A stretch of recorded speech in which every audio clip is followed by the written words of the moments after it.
सनातन धर्म में पौष पूर्णिमा का खास महत्व माना जाता है।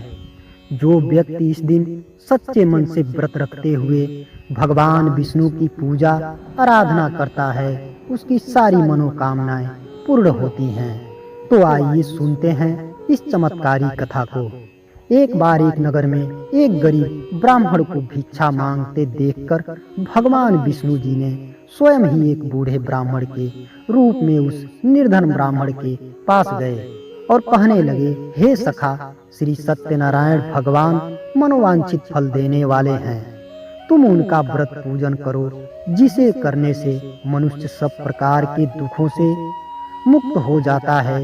इस व्रत में उपवास का भी अपना महत्व है, किंतु उपवास से मात्र भोजन न लेना ही नहीं, समझना चाहिए उपवास के समय हृदय में यह धारणा भावना होनी चाहिए कि आज श्री सत्यनारायण भगवान हमारे पास ही विराजमान हैं। आगे कहते हैं, अतः अंदर एवं बाहर मन की शांति बनाए रखनी चाहिए और श्रद्धा विश्वास पूर्वक भगवान का पूजन कर उनकी मंगलमयी कथा सुननी चाहिए। श्री सत्यनारायण की कथा कहती है कि व्रत पूजन करने में मानव मात्र का समान अधिकार है, चाहे वह निर्धन हो, धनवान हो या राजा हो, व्यवसायी हो, ब्राह्मण हो या अन्य वर्ग, स्त्री हो या पुरुष। यही स्पष्ट करने के लिए इस कथा में निर्धन ब्राह्मण, गरीब लकड़हारा, राजा, धनवान व्यवसायी, साधु वैश्य, उसकी पत्नी, पुत्री, राजा एवं गोपगणों की कथा का समावेश किया गया है। जैसे लकड़हारा, गरीब ब्राह्मण, गोपगणों ने सुना कि यह व्रत सुख, सौभाग्य, संपत्ति सब कुछ देने वाला है, तो सुनते ही श्रद्धा, भक्ति तथा प्रेम के साथ सत्य व्रत का आचरण करने में लग गए और फल स्वरूप सुख भोग कर परलोक में मोक्ष के अधिकारी बने।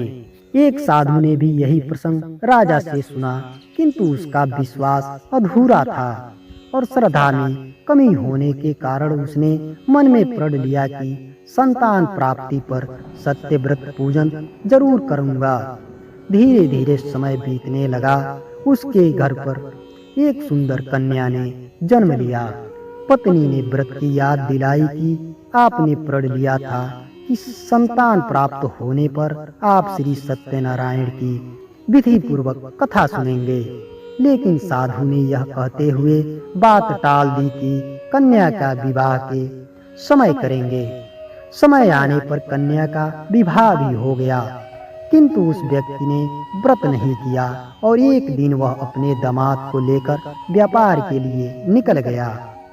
वहां उसे चोरी के आरोप में राजा द्वारा दामाद सहित दोनों को कारागार में डाल दिया गया।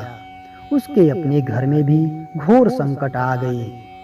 पत्नी और पुत्री दोनों भिक्षा मांगने पर विवश हो गए। एक दिन उसकी पुत्री ने किसी के घर में श्री सत्यनारायण का पूजन होते देखा और घर आकर माँ को प्रसाद दिया। तब माँ ने अगले दिन श्रद्धा से व्रत पूजन कर भगवान से पति और दामाद के शीघ्र ही घर वापिस आने का वरदान मांगा। श्री हरि प्रसन्न हो गए और स्वप्न में राजा को कह दिया कि उन दोनों को बंदी गृह से छोड़ दिया जाए, क्योंकि वह निर्दोष हैं। राजा ने अगली सुबह उनका धन धान्य देकर उन्हें विदा किया। घर आकर पूर्णिमा सत्य व्रत का जीवन भर आयोजन पालन करते रहे। परिणाम स्वरूप उसे सांसारिक सुख भोग कर मोक्ष प्राप्त हुआ। तो आज की कहानी आपको कैसी लगी, कमेंट बॉक्स में जरूर बताएं और ऐसे ही ज्ञानवर्धक कहानियों के लिए चैनल को सब्सक्राइब कर दें और वीडियो को लाइक कर दें।